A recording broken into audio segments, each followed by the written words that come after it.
Nesse fim de semana, o presidente Lula está coordenando e discutindo como é que será o evento de 100 dias de governo na segunda-feira. E também se prepara para viajar à China. A repórter Luciana Verdolim.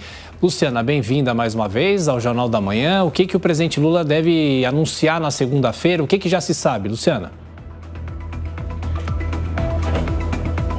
Bom dia, Thiago. Bom dia a todos. Olha, na segunda-feira, na solenidade de comemoração de 100 dias, o objetivo do governo é avançar. A avaliação que se faz até o momento é de que esse trabalho inicial já terminou. Já foi feita uma avaliação de todos os ministérios, já foram recriados vários programas, nada de novo até o momento. Por isso, o governo quer apresentar novidades a partir da semana que vem. A expectativa, inclusive, é de relançamento do PAC, do Programa de Aceleração do Crescimento, que deve vir com um novo nome. Por isso, o presidente já encomendou dos ministérios ações que poderão ser anunciadas, ações efetivas que poderão ser implementadas imediatamente. O próprio presidente já admitiu que até agora não foi feito nada, apenas foram anunciadas medidas requentadas e que o objetivo é avançar com novidades. Por isso, a importância desse evento,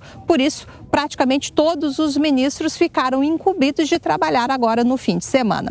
Lula anuncia medidas na segunda-feira, não há grandes expectativas, no entanto, a avaliação que se faz é de que não há muito como avançar sem a apresentação, por exemplo, do arcabouço fiscal, sem a aprovação da reforma tributária, mas é pelo menos um direcionamento do que o novo governo pretende fazer.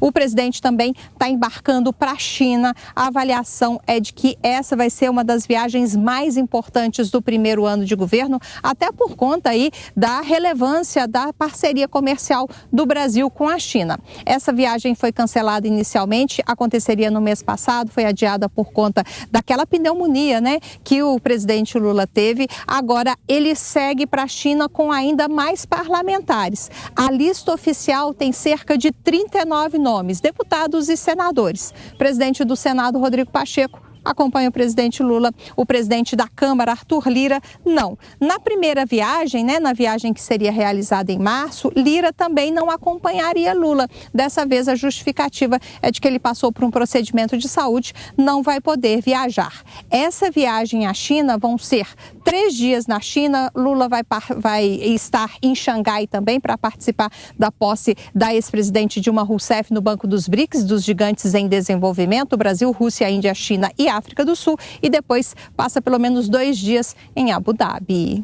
Pois é, então a definição que você passa para os nossos ouvintes, que Arthur Lira não deve mesmo viajar à China, mas o presidente do Senado vai. Estaremos acompanhando a Luciana Verdolim da volta nessa edição do Jornal da Manhã. Até já. Bom, uma das pautas das reuniões da viagem de Lula à China será a guerra da Ucrânia. A ideia do presidente é criar um grupo de países para intermediar o conflito. Acompanhe a reportagem de Catiúcia Sotomayor. Lula disse que Zelensky não pode querer tudo. Ele ainda propôs a criação de um grupo de países para mediar o conflito no leste europeu. Lula sugeriu que talvez seja necessário que a Ucrânia ceda o território da Península da Crimeia, uma península ucraniana anexada por Moscou ao território russo em 2014. Nessa tentativa de posicionar o Brasil como mediador de um diálogo internacional, o presidente propôs reunir países para intermediar as negociações. Lula disse estar convencido que tanto a Ucrânia quanto a Rússia estão esperando que alguém de fora fale. Vamos sentar para conversar. Por que não cria um grupo de países para discutir a paz? A Europa, que sempre foi o caminho do meio. Então, o que eu acho? A China tem peso, o Brasil tem peso. Eu acho que a Indonésia pode participar, eu acho que a Índia pode participar. Vamos lá conversar com o Putin, vamos conversar com o Zelensky, vamos conversar com o Biden, vamos tentar ver se encontramos um grupo de pessoas que não se conforme com a guerra. Lula ainda falou que pretende abordar o tema na viagem da próxima semana à China com o presidente Xi Jinping e propor que ele converse com o presidente da Rússia, Vladimir Putin, pedindo o fim da guerra, já que a importância econômica, militar e política da China e a relação com a Rússia e até mesmo a divergência da China com os Estados Unidos daria ao país asiático um potencial, segundo Lula, extraordinário para negociar. Entretanto, o Kremlin já descartou uma possível mediação chinesa e prometeu continuar o que eles chamam de operação militar. O ministro das Relações Exteriores da Rússia, Sergei Lavrov, que virá ao Brasil no dia 17, disse que as negociações de paz na Ucrânia só seriam possíveis se visassem a estabelecer uma nova ordem mundial, sem o domínio americano. E o porta-voz ucraniano informou nesta sexta-feira que, apesar da sugestão de Lula, a Ucrânia não desistiria da Crimeia em troca do fim da guerra, pois não haveria razão legal, política ou moral que justificasse essa solução. Ele também destacou que qualquer esforço de mediação para restaurar a paz na Ucrânia deve ser baseado no respeito pela soberania, de acordo com os princípios da Carta das Nações Unidas. De Brasília, Catiúcia Sotomayor. Bom, Roberto Mota, são inúmeros assuntos, mas eu puxo por esse último, por enquanto, antes da gente falar sobre os 100 dias de governo, essa tentativa de Lula de acabar com a guerra na Ucrânia. Foi uma tentativa acertada ou equivocada, hein? É até difícil encontrar palavras para qualificar essa proposta, Tiago. A guerra na Ucrânia é um assunto sério. É um conflito no coração da Europa que a qualquer momento pode virar uma terceira guerra mundial. Essa guerra, a invasão da Rússia, aconteceu, na interpretação de muita gente, como consequência de uma falha grave nas lideranças ocidentais. Esse aviso de que alguma coisa séria ia acontecer lá foi dado durante muito tempo pelo próprio Vladimir Putin.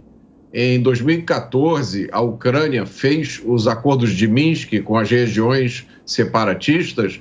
Depois, a própria Ucrânia violou esses acordos.